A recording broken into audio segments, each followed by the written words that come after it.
اوکی. هویت ملی گفتی؟ نه. هویت دوگانگی فرهنگی. هویت ملی. این الان بذار من چای رو بریزم چون لیوان خالی معنی نداره. چای بریز بعد شروع میکنیم. فقط چای نریزی. ریختی. چه خبرها؟ سلام علیکم. چه خوب هستین؟ خیلی خوش آمدین. دفعه شما اومدین. سخت بود براتون؟ نه خوب بود. یه کوچولو کوچه پس کوچه رو یادم رفته بود. بعد دیگه گم شدم. رفتی واسه رفتم اصلا تو یه سمت دیگه. آخه اون موقع که زنگ زدی گفتی پله جودیسیه، بعد که اومدی از این بالا اومدی چجوری اومدی؟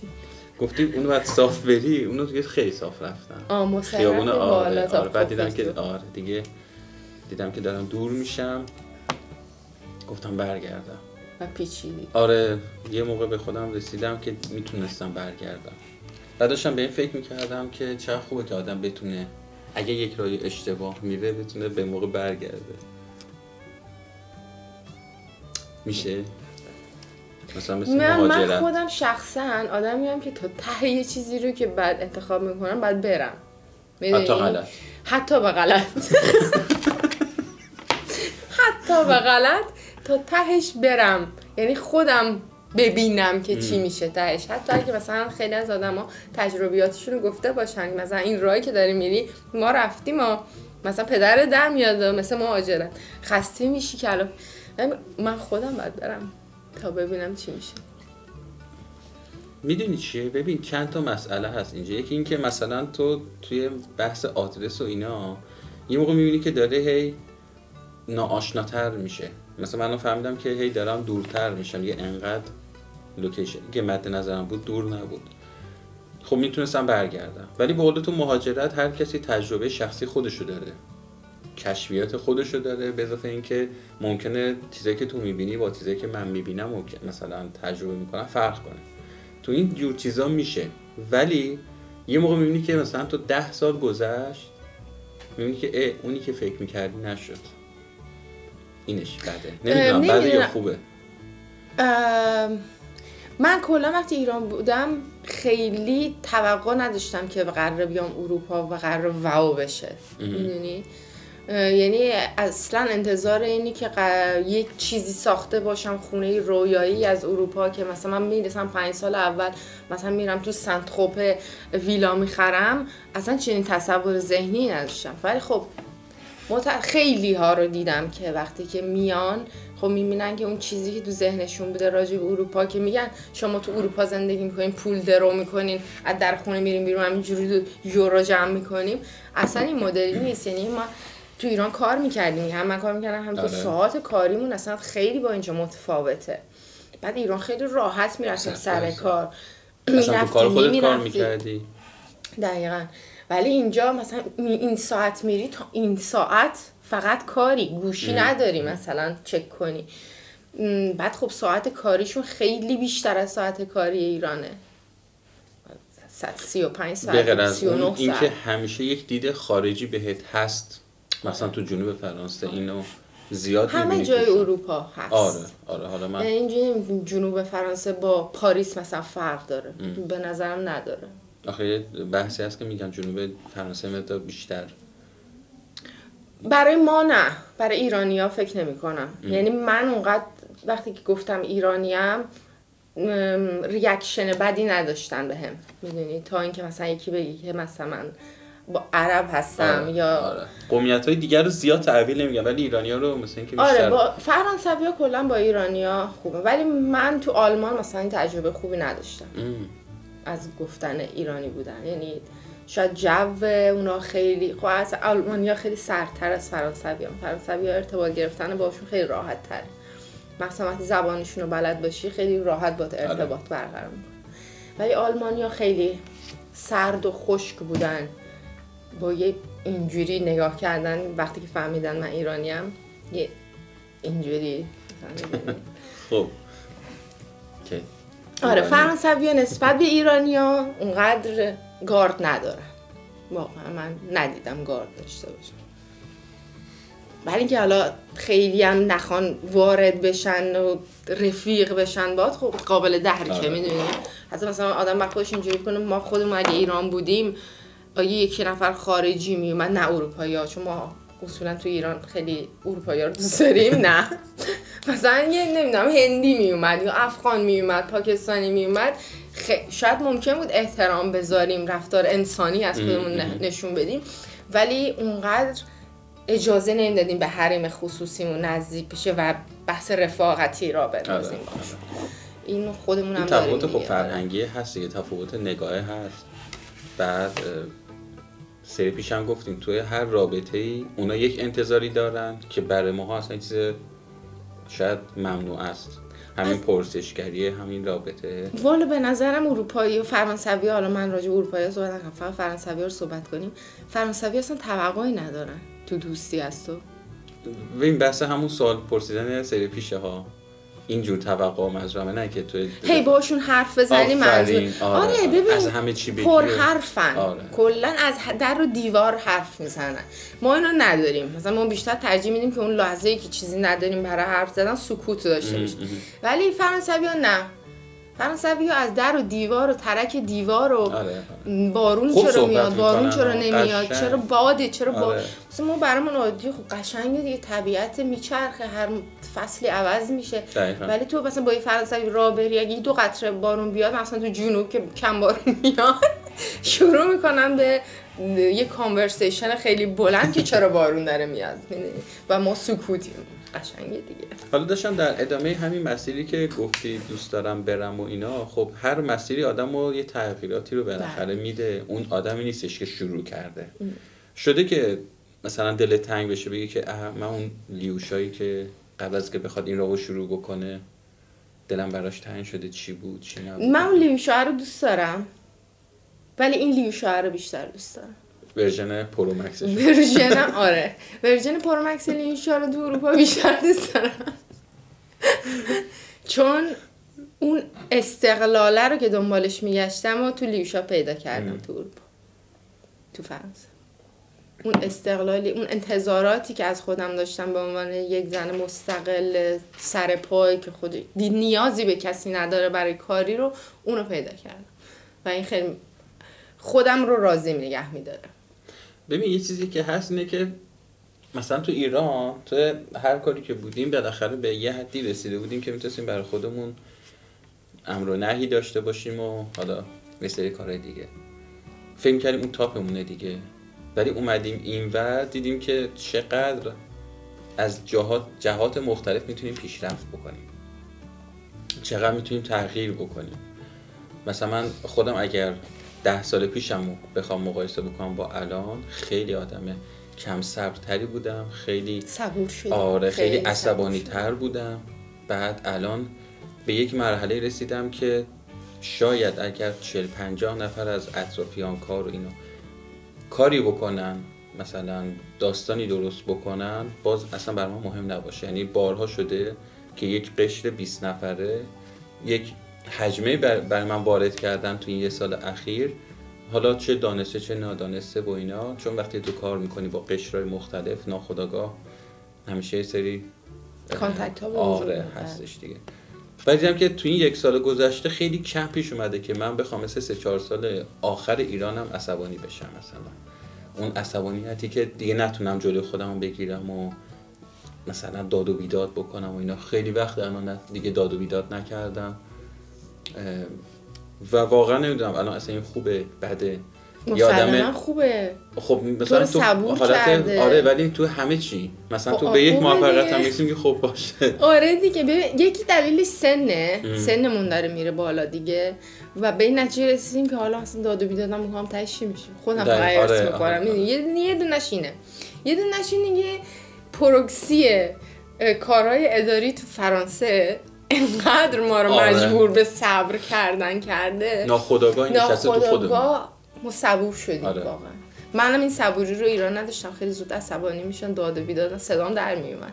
ولی الان اصلا آره مثلا دنبال یه مدرکی چند وقت پیش یکی از بچه‌ها دنبال بحث اقامت رو گفت 6 ماه گذشته نیومده. گفتم بابا 6 ماه چیزی نیست. 6 ماه برای فرانسه جنوب فرانسه اومد بالاخره بعد از 7-8 ماه اومد. گفتم دیدی الکی. آره بعدی هم همین. دقیقاً میخوام همین بگم. تا 8 ماه دیدیم تهش دوباره اوکی میشه، چندین بار اتفاق افتاده دیر و زود داره ولی سوخت و سوز نداره دیگه. واقعا من زود که نداره، همیشه دیر داره ولی سوخت و سوز نداره. بالاخره میاد. بالاخره هر اتفاقی که لازم باشه میفته سر زمانش، با تأخیر دیگه. یکم آهسته. برای همین صبورمون کرده و من خیلی خوشحالم از این. یعنی من واقعا حس می‌کنم وقتی ایران بودم یک جنب و جوش، این خونم به شدت می جوشید. الان یه حالت نرمیم مثلا. بیایی چیکار کنم؟ یه حالت صوفی تباری به آدم میده که ای بابا تهشی و ولش کن. الان مثلا با خانواده‌ام که حرف میزنم مثلا میگه این کارو بکن اون کارو بکن مامان فلان کارو بکن. بابا تهش مامان قراره چی بشید؟ خود ارث نده. و اینو خیلی دوست دارم. این تیکش شاید یه سریا رو ناراحت کنه، مخصوصا خانواده که تو ایرانن مثلا این تفاوت رو توی من میبینن که چرا از اون جنب و جوش خروش و اینا خارج شدم، ولی من خودم اینو بیشتر میپسندم. من یه سری دوستا داشتم تو ایران و هنوزم باشون در تماسم. بعد خب اون ورژن منو بیشتر دیده بودن. الان که هی مثلا هر چند وقت یه بار صحبت که میکنیم میگه که داشتم فکر کردم اگر الان مثلا بمانی اینو نگم عصبانی میشه، شاکی میشه فلان و اینا. بعد گفتم ای بابا نداره حالا تو نگفتی اونطوری شد.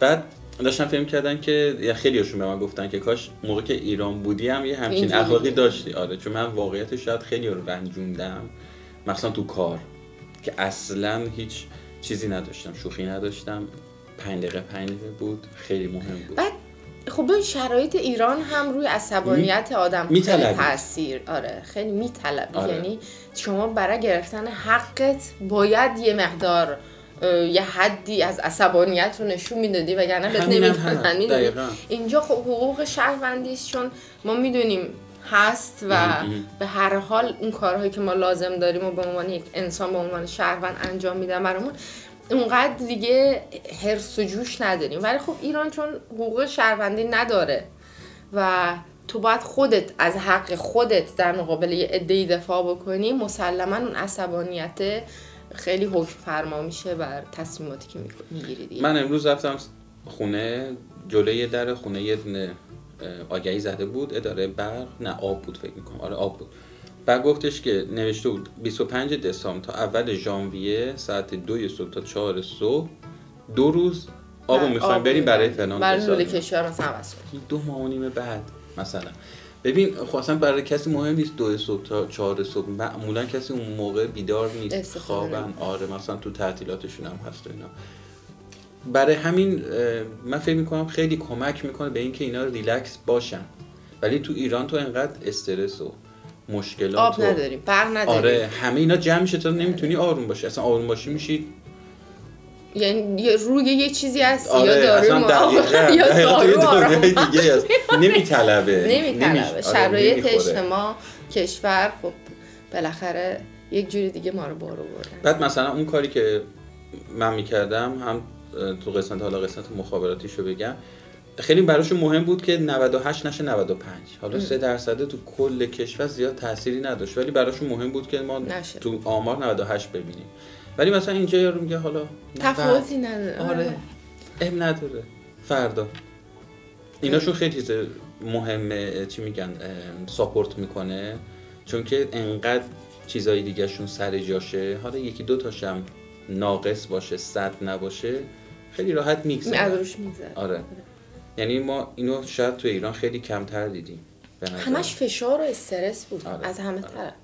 خانواده استرس داشت، خودش به فشار می آورد.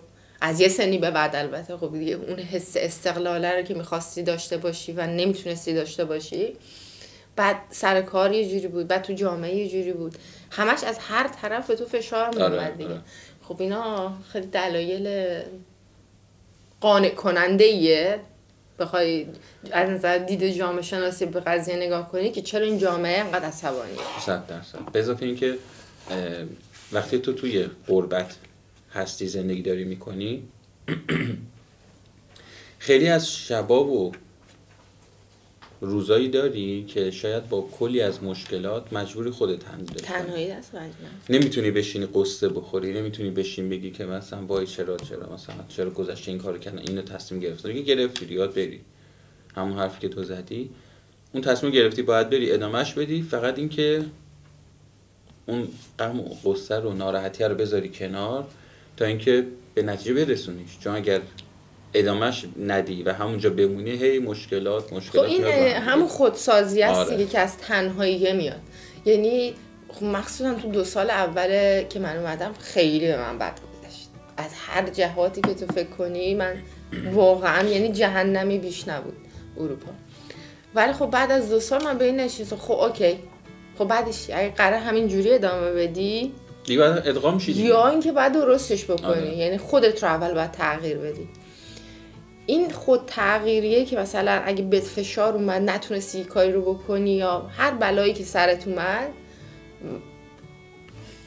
بشین 2 ساعت گریه کن ولی 2 ساعت بعدش باید بلند شی. 2 ساعت بعدش باید بلند شی و بجنگی که اون کاری که می‌خوای ادامه راهتو بدی. وگرنه تأثیری نداره، تموم بشین زندگیه بهتره اگه قراره همون جوری ادامه پیدا کنی. ولی من بعضی وقتا که مثلا برای خودم میشینم و آنالیز میکنم که چی بودم چی شدم، خوب باشه که آدم خوب ادامه میده، بد باشه یه سعی میکنه بهترش بکنه. به قول تو ورژن ایران رو مثل یک بچه میبینم که حتی با اوج اون کاری که کرده که حالا به ظاهر میفهمیدیم حالا موفقیت هست یا نه و نمیدونم، چقدر دلم براش میسوزه بعضی وقتا که میگم چقدر چیزهای ساده رو جدی گرفت. آره چه تایمایی و الکی شاید به صورت اگزاجره سر کار موند بیشتر از حد، وقتشو برای کاری گذاشت که شاید واقعا اهمیت نداشت و اون عمل کرده بیشتر داشت نشون میداد که من باید این کارو بکنم من باید این کارو بکنم. یعنی خودت انداخته بودی خودت توی لوپی که بعد هی این کارو انجام میدی. بعد و اینو از تایم دوستات، رفیقات، خانواده‌ات زدی. یعنی من اگر برگردم عقب بخوام با اون مانی که قبل از مهاجرت صحبت بکنم، میگم که خیلی از چیزایی که بی‌ارزشه رو ول کن. اصلا سخت نگیر. آره. مهمترین مسئله‌ش هم کار و درآمد و ایناست. چون هیچ کدوم از اینا نه موندگاره و نه تامین کننده آیندته. یعنی خیلی وقتا یه دفعه تو می‌بینی که این همه کار کردم مثلا تاش باز هیچی نشد، هیچ فرقی و به اون خودسازیه کمکم نمیکنه. آره هیچ کمکی نمیکنه. فقط من توی لوپی داشتم میگشتم، صبح میرفتم شب میومدم. آره خیلی چیزایی با ارزش دیگه زندگیمو زدم. میتونستم بیشتر خانواده رو ببینم، باشون بیشتر وقت بگذرونم، با دوستام بیشتر رفاقت بکنم نه اینکه فقط بخوام اونا رو، چون ما خیلی از دوستامون رو مثلا به چشم پروژه نگاه کنیم، با هم دیگه جمع می‌شدیم برای پروژه کاری انجام بدیم. هیچ وقت برای اینکه با هم جمع شیم که با هم حرف بزنیم خیلی کم پیش میومد. میدونی؟ یعنی بودا ولی خیلی کمتر بود و میتونست بیشتر باشه. خب مثلا چرا باید هی دنبال پروژه باشیم و اینا. و چقدر دلم میسوزه که همچین جریانی رو، جمع‌هایی رو میتونستیم تو ایران درست بکنیم فقط برای اینکه بشینیم با دوستامون حرف بزنیم. و یه چیز دیگه هم که هست اینه که نسبت به 10 سال پیش ما از لحاظ سوشیال مدیا خب خیلی فرق کرد. یعنی اگر این دیدو داشتیم و این همه شبکه‌های اجتماعی رو داشتیم شاید همچین حرکتی رو هم می‌کردیم. تو ایران نمیدونم. البته اون موقعی که ما اومدیم زیاد همچین فاصله‌ای هم نیست. 10 سال پیشه. 10 ساله. الان تو از 2 سال پیش تا الان نگاه بکنی کلی کانال هست. هر کدوم از هنرپیشه‌ها، خواننده‌ها بالاخره یه یوتیوبی دارن، یه فعالیتی دارن میکنن. قبلا یوتیوب انقدر فعالیتی نداشتیم و خود من تازه وقتی که اومدم فرانسه شاید بیشتر با یوتیوب پخت گرفتم به خاطر اینترنت. خب آره به خاطر اینکه ما تو اینترنت درست حسابی نداشتیم برای استفاده از یوتیوب اون موقع. خب هم به همین چشم بچه بدبخت بهش نگاه میکنم که میگم چی بودی چی کشیدی مثلا از اینکه خب به خاطر هم بحث اینترنت و محدودیت‌ها یه چیز دیگه از زندگی رو از دست دادی که حالا خدا رو شکر الان اوضاعش بهتره، نسل جدید شاید بهتر میتونه استفاده بکنه. و اینکه در ادامه حرف تو که اینجا براشون خوشبختی نریخته، با یه پلنی اگر بخوام بیان، با یه اکیپی حتی با دوستی بخوام پاشم بیان که رفیق باشه واقعا، شاید اینجا اون 1-2 سال اول که سخته خیلی راحت‌تر بگذره. نمیدونم چون آدم ها خیلی تغییر میکنن تو مهاجرت یعنی شما یک شخصیت های ما الان خودمون داریم میگیم شخصیت هامون خیلی عوض شده. مثلا از مجموع اون دوستانی که ما در ایران داشتیم شاید الان با یکی دو نفر بیشتر در ارتباط نباشیم که ما بتونیم اونا رو تحمل کنیم و اونا بتونن این ورژن های جدید ما رو تحمل کنن. میدونی اینکه با دوست بیای، من خیلی یار دیدم با دوستاشون اومدن و رابطه هاشون خراب شده و من اصلا دوست ندارم چنین تجربه‌ای رو می‌داشتم. یعنی اون تصویر خوبی که از آدم‌ها تو ذهنمه از دوستام، دوست دارم همون جوری بمونن. خب اگه ما یه ذره فعالیت‌ها رو تو ایران بیشتر می‌کردیم، ارتباطات رو بیشتر می‌کردیم، از نظر باز کمکی نمی‌کرد. خب ما ارتباطات هم زیاد بود. ارتباط زیاد بود ولی میدونی منظورم چیه؟ همین بحث و گفتگوهایی که مثلا اینجا داریم. خب اون موقع مد نبود. آره مد نبود. اصلا بعد دهه 60 یه مقدارم با هم کم اعتمادم هستن. میدونی این دهه 80 و 70 باز بهتر با هم آره دقیقاً رابطه برقرار میکنن. ما همیشه تو مغزمون بود حواست به آدما باشه، پیش آدما حرف نزنی. یعنی این بک‌گراندهای ذهنمون از بچگی، مثلا یادمه ماهواره داشتیم یا ویدیو داشتیم مثلا اون موقع، واقعا چیز وقتی ما بچه بودیم خیلی چیز تابویی بود. آره. یعنی هی بهت میگفتن حرف نزنی، یا یه وقت تو مدرسه نگی ویدیو داریم ها، یه وقت نگی. خب اینا هی پس کلت میمون دیگه. تو هی خودتو سانسور میکردی، هی خودتو بعد سانسور میکردی. خوشبختانه این نسل جدید اینا رو نداره. آره. میدونی خب اونقدر میگم راحت‌تر میتونم با هم ارتباط برقرار کنم و جمعای دوستانه. ما یادم بازی که میکردیم اکثرا به دعوا ختم میشد بازیامون. یه سر قضیه همیشه ناراحت بود. ولی خب اینا خیلی با جنبه‌تر با هم دیگه برخورد میکنن نسل جدید. داستان ماهواره که گفتی، مثلا تو محله که میریختن ماهواره رو جمع بکنن مثل چی خبر پخش میشد. خب موقع هم زیاد مثلا تلگرام و اینستاگرام و این چیزا نبود اطلاع رسانی بشه. با تلفن آره با تلفن اومد سر کوچه فلانی دارن مثلا ماهواره جمع میکنن. من یادم یه پسر بچه‌ای رفتن ریختن خونه‌شون، ماهواره رو جمع کردن. بعد این در رفته بود، تک تک خونه ها رو زنگ زد و گفت ماهواره رو دارم میریزن.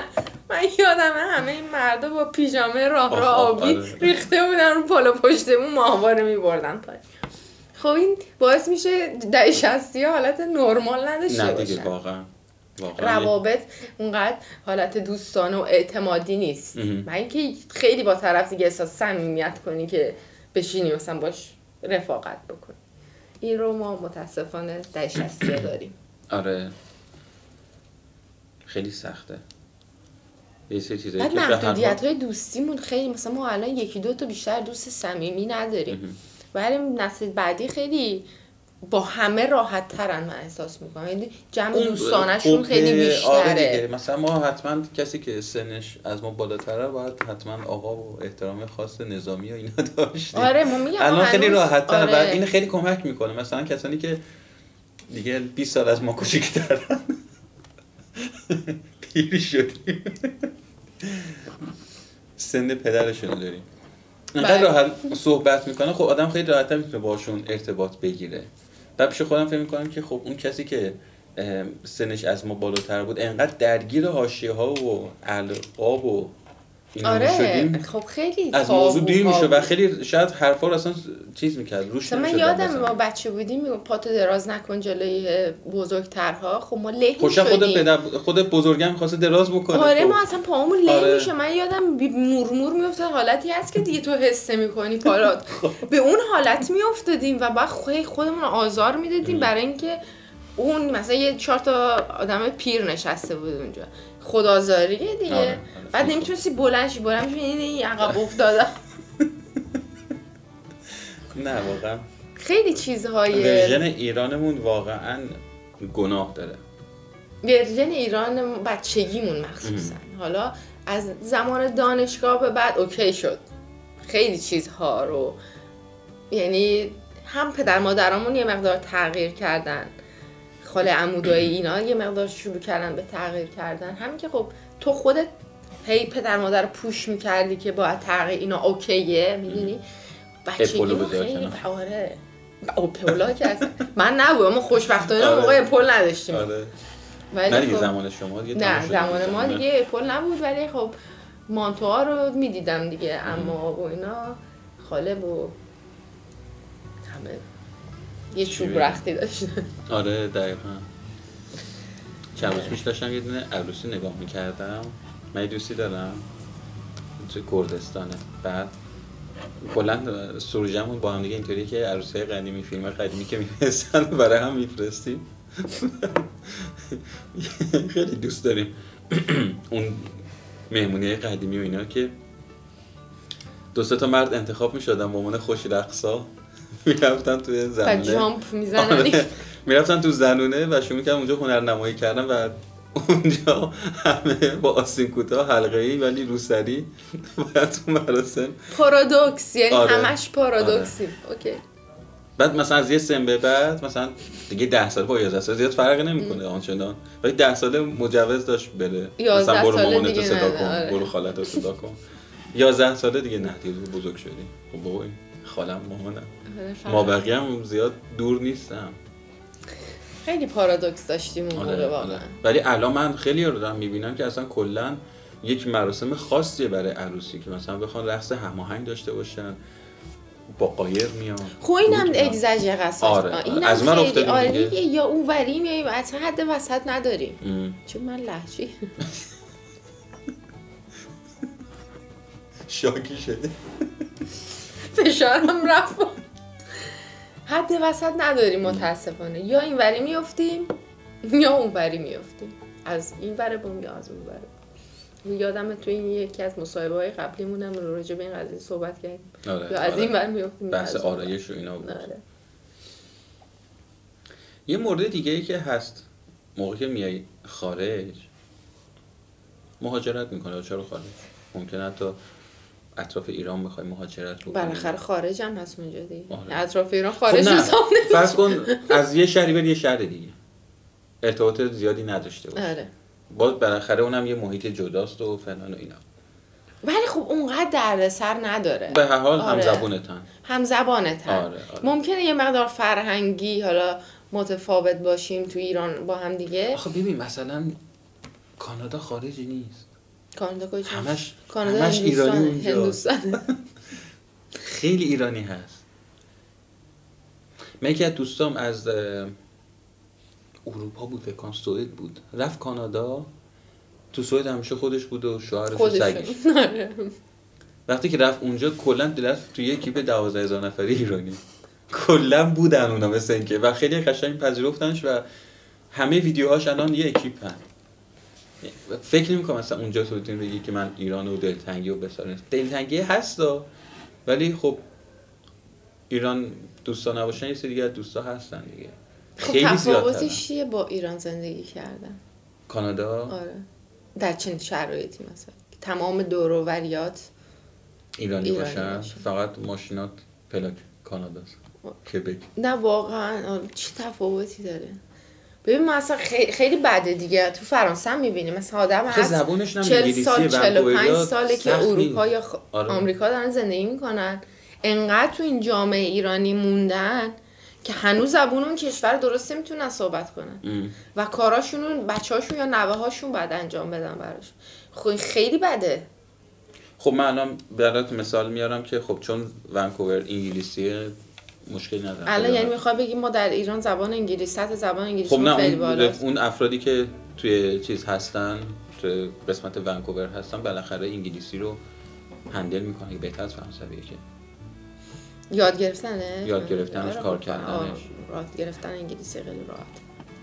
خب پس دارم به این فکر میکنم که آنچنانم بد نیست براش، یعنی به نظر من خارج نیست. حداقل اینه که ما اینجا یه دونه مغازه ایرانی داریم، اونجا یک خیابون دارن انواع اقسام. حالا از تو هر روز غذا ایرانی می‌خوریم من؟ جدی؟ به جان خودم میگه فرانسوی غذا دارن. غذا ندارن، یه مش گوشت خام میخورن دیگه. حالا دیگه بعد من پنیرشون هم که زیاد اصلا پنیری نیستم، ایران هم بودم پنیر نمیخوردم. اینا که عشقشون پنیره. خب اصلا یعنی پنیر دوست نداری؟ پنیر پیتزا. همه پنیراشون استفاده کردی و ازشون خوشت نیومده؟ بو میدن. آره خب بو میدن. آره. راست میگی. خب اکثرشون به خاطر اینکه شیر شتره. نه شیر بوزه. شتر عربستان سعودی مگه؟ شیر بوزه. بعد یا چرا بوی گوسفند میده؟ آره. نه خیلی بعضیاش بوی بد میده. بعد حالا میگن که مثلا قرفخ که سبز داخلش حالت خیلی خوشمزه است. کبک اون نه کبک کبک و کپک قاطی شده. کپکی داره؟ کپکی ها خب خیلی شیشو میخوری آخه. اون به صورت دیفالت کپک زده. ما یاد گرفتیم کپک میزنه میندازیم دور. نه کپک پنیر اشکال نداره. معده تو رو داغون نمیکنه. کپک که بقیه چیزا ریختش نگاه میکنی چیزی میبری پایین. خود پنیر وقتی که تبدیل به پنیر میشه حالت کپک داشت شده که تبدیل به پنیر شده. آره. میدونی اون کپک سبزی پس عفونت یا انگلی به تو وارد نمیکنه. برای خیلی خوشمزه است. فکر کنم مثلا کپک رو داری تو میزنی رو نون. من خیلی پنیرهای فرانسوی دوست دارم. یا سوسیساشون.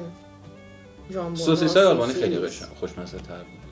تو اینجا سوسیس رو میتونی خام بخوری؟ نه. آفرین. خب نه ببین سوسیسای آلمانی برای خوشمزه است چون سس هاشون خوشمزه است. نه. انواع اقسام سس میزنن. تو خام میتونی سوسیس رو اینطوری روی گاز. کی آخه سوسیس خام میخوره؟ خیلی خوشمزه است. من چرا سوسیس رو اکثر یا تو آلمان که ما رفتیم آلمان دیگه. خب. سوسیس رو مثلا بهت میگن با سس خردل میخوای، با سس قرفخ میخوای، با سس قرمز میخوای. سس های مختلف. یه سری سس بود که توی تام و جری هم هست اینطوری لوله. آره دیگه. خب همونا رو تا خام نخوردی تا حالا؟ نصف عمرت برفناست. آخه اصلا سوسیس رو نباید خام بخوری. چرا؟ به خاطر اینکه گوشت خوکه. خب نه ایران که آلمانیا که چیز گوشت خوک نداره. آلمان گوشت خوک نداره؟ دارن ولی خب به هر حال تو ایران گوشت ایران نه. خب ایران ما نه. همش هم که خوک نیستش که خب یه سری دیگه که هستش مثلا مال گاو و گوسفند اون داره. اینجا نه آلمان داره. آلمان ولی من اونایی که تو آلمان توی مخش نوئلشون خوردم نه خب اونا همه آره اونا همه سنتیه دیگه. آره و گوشت خوک رو اصلا به هیچ عنوان نباید. نه خود اروپایی ها هم خام نمیخورن گوشت خوک رو. برای اینکه یه چیزی داره که دیگه از همین چیزایی که گفتم همین گوشت خوک زیاد نمیسازه بهم. اون طعمش رو زیاد دوست ندارم. چربیش مثل اینکه خیلی چربی داره. یعنی بیش 80% فکر کنم چربیه بقیه‌اش گوشت. دوست ندارم. ولی میگم بستگی به روش درست کردنت داره. اگه درستش بکنی اون مزه اون چربی خارج بشه قبلش. مثلا فرانسوی واقعا خوب درست میکنن تو خونه‌شون. مثلا باربیکیو که میکنن قبل میذارن تا اون چربی بره و گوشت بمونه فقط. و اصلا هم خام سیخ نمیزنن سوسیس بخورن. میدونی؟ نصف عمرشون برفناست. من اصلا بیکن تو نمیتونی به من بگی بیکن خوشمزه نیست. شاید باور نشه ولی میخوام بگم که من اگه میرم جای ساندویچ مثلا سابوی که میری مثلا میگم که آقا این ساندویچ رو بده بدون بیکن. امتحان کرده خوشت آره یا امتحان نکرده؟ نه حال نکردم باش. حال نکردم. اونو امتحان کردم. پنیرا رو اصلا سمتش نمیرم چون بو میده. آره پنیر رو میتونم بفهمم. خیلی بویه آدم‌ها میتونن خوششون. بعد من واقعا آدم برنجیم. تو با برنج و اینا ویتامین B6 کمه. چرا؟ بلکه برنج آره. من متوجه این قضیه شدم و به دکتر عمومی تو فرانسه گفتم خب ویتامین B6 بخور. شما ویتامین ببین من به طوری بودم که اگه هر روز برنج نمیخوردم حالت دعوا و میخوام یکی رو پاره کنم و جر بدم. حتی تو فرانسه من آروم شدم تو وحشی شدی. نه اون اوایل رو دارم میگم نمیدونستم داستان چیه. که وقتی رفتم دکتر و اینا بعد که مثلا بررسی که اگه چی میخوری چی نمیخوری چی دلت میخواد هی بخوری حالت ویاری گفتم برنج. خب ویتامین B6 بخور. و من شروع کردم ویتامین B6 یه دور خوردن و از اون موقع دوست دارم برنج رو خیلی دوست دارم. یعنی ترجیح میدم برنج بخورم تا مثلا فریتی میشه سیب زمینی سرخ کرده یا از این چیزا. ترجیحم روی برنج. ولی خب چاق میکنه وحشتناک. چاق میکنه، شکم بهت میده و میندازتت. بعدش انگار تیر خوردی. تیر خوردی شکمت باد کرده. انگار که تیر خوردی و میافتی. مثلا من الان چلو کباب بخورم نیم ساعت بعد قش میکنم و بخوابم. من نه. چرا؟ تو انرژی میگیری؟ نه من تیر میخورم واقعا. برای همین الان خیلی دوز غذای ایرانی رو بردم پایین. چون بعدش واقعا نمیتونم از جام بلند شم بر کاری. چه عجیب. انگار چقدر عجیب. آره میندازم. یا چربیشون زیاده برام. یا اینکه معدم قابل هضم نیست برام. یه شنبه که یک شنبهش تعطیل بود، یعنی یه روز تعطیل بود بودم، من بعد از او 7-8 شب حدوداً یه سال با یکی از دوستا بیرون بودیم، سالاد سزار خوردیم، بعد رفتیم خونه بستنی خوردیم، حالا خونه‌اش می‌خواستیم ویدیو بگیریم. خب شنبه بود دیگه، یک شنبه هم که چیزه، گفتیم زای بیشتر بیدار بمونیم. بعد گرسنمون شد به خاطر فعالیتی که داشتیم می‌کردیم. حالا فعالیت ویدیو سازی می‌کردیم، فعالیت خاصی نداشتم، ویدیو می‌ساختم. بعد یه ساندویچ کالباس هم درست کرد خوردیم و اینا. شب خوابم نمی‌برد. دیدم چون برنج نخوردیم. آره. شب 2:30 اینا برگشتم خونه، کتماس خوردم. 4 صبح خوابیدم. اصلا انگار جونم آروم گرفت. آره به شیشت کنم. یعنی داشتم انگار که مثلا نقطه بذارم با برنج. بالاخره یه ویتامین نیست کمه دیگه. آره. میدونی؟ بعد داشتم الان به این فکر می‌کردم، تو گفتی که چیزای ایرانی رو کم می‌کنم و قطع می‌کنم. نه که قطع بکنم. خب کم می‌کنی دیگه. خب به هر حال تو فرض کن 6 ماه دیگه برگردی ایران. خب یه مقدار ارتباطت با اون غذاها کم میشه دیگه، چون همه جا بخوای بری برنج، ایرانی هم که همه برنج. آره. پلو خورشت و زرش پلو و اینا. بعد تو چیکار کنی؟ مثلا کافه‌های خیلی درست حسابی هستن. همش بری بیرون کافه. خب مثلا خالت دعوت کرده برنج گذاشته. خب سعی می‌کنم یه مقدار کمیشو برنج بخورم. مثل قدیم دیگه 2 کفگیر برنج نخورم. یا اینکه خودم هی تو خونه سالاد مالاد سری درست کنم. بعد خب سالادایی که مثلا اینا درست میکنن انقدر مواد توش میریزن واقعا شبیه غذا میشه دیگه. مثلا سالاد سزار غذاه دیگه، سالاد نیست. سالاد سزار توش تخم مرغ هست؟ توش تخم مرغه. نه حالت عادی. آره توش تخم مرغ. نداشتیم ایران داشتیم. چرا ما کافه میخوریم سالاد سزار تخم مرغ نمیخوریم. پس درست تیکه تیکه میکردم میذاشتم. مرغ، نونه، همه مواد مغذی که تو لازم داری بگیری، پروتئین و کربوهیدرات و فیبر و اینا رو همه رو توش داره. این خوبه کنارش پلو قرمه سبزی هم باشه. آره قرمه سبزی. حالا میخوام به این نتیجه برسم از مجموعه حرفامون، اون قسمت نهایی سخت کار موقعی که یک نفر مهاجرت میکنه، پارتنرش ایران مونده. نمیدونم، من تجربه نداشتم. ولی فکر حدس میزنم که خیلی با وحشتناک. میدونی مثل چی میمونه؟ انگار یه نفر رفته فضا. آره. مثلا اون براش نفری که کلا فیلم زمینش رو عوض کرده. فیلم اینترستلر که دیدی مثلا پدر رفت اومد دخترش پیر شده بود. یه همچین اتفاقاتی میفته. میشن 2 تا دنیای متفاوت. 2 تا آدم‌های متفاوت که اصلا همدیگر رو نمیشناسن. خیلی سخته.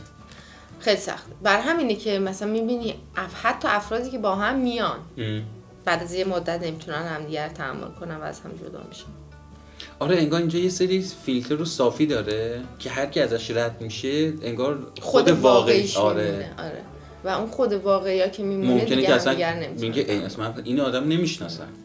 آره من خیلی از اینا یا بر اثر این همه سختیایی که حالا تو این 1 ساعت داریم صحبت میکنیم انقدر به آدم ها فشار میاد و رفتارشون عوض میشه، شخصیت عوض میشه که تو میگی خب اون تو اصلا اون آدمی که من باهاش ازدواج کردم نبودی. آره.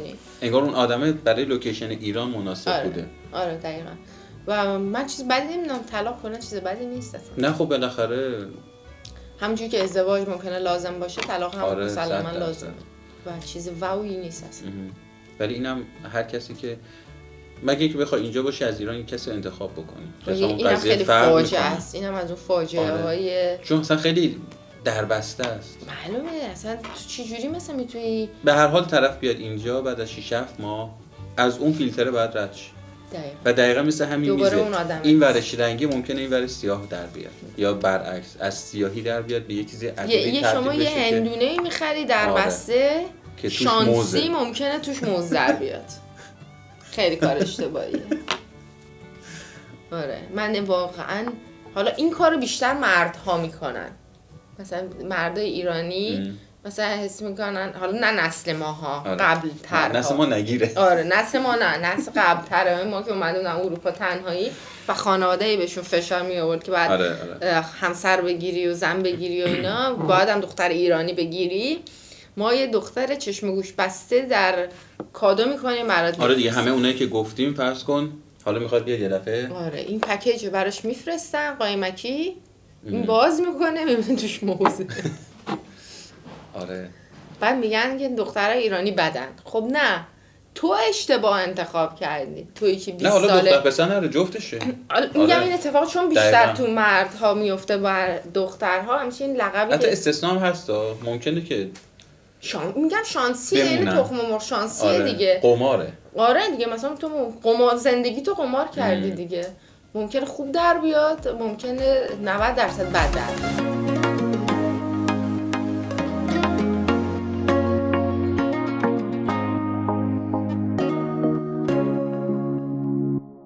از اینکه ما داریم در مورد موضوعات مختلف حرف میزنیم موضوعات مختلفی رو مطرح میکنیم و همچین مثل 5 موردی که تو الان اومدی قشنگ استپ بای استپ بررسی کردی و اون نظر خودتو گفتی. کلا پلنمون اینه که طرح مسئله کنیم هر چیزی که باهاش برخورد کردیم و دیدیم و تجربه شخصی خودمون حالا اگر توش حتی طنزم هست میگیم و خاطره هست میگیم.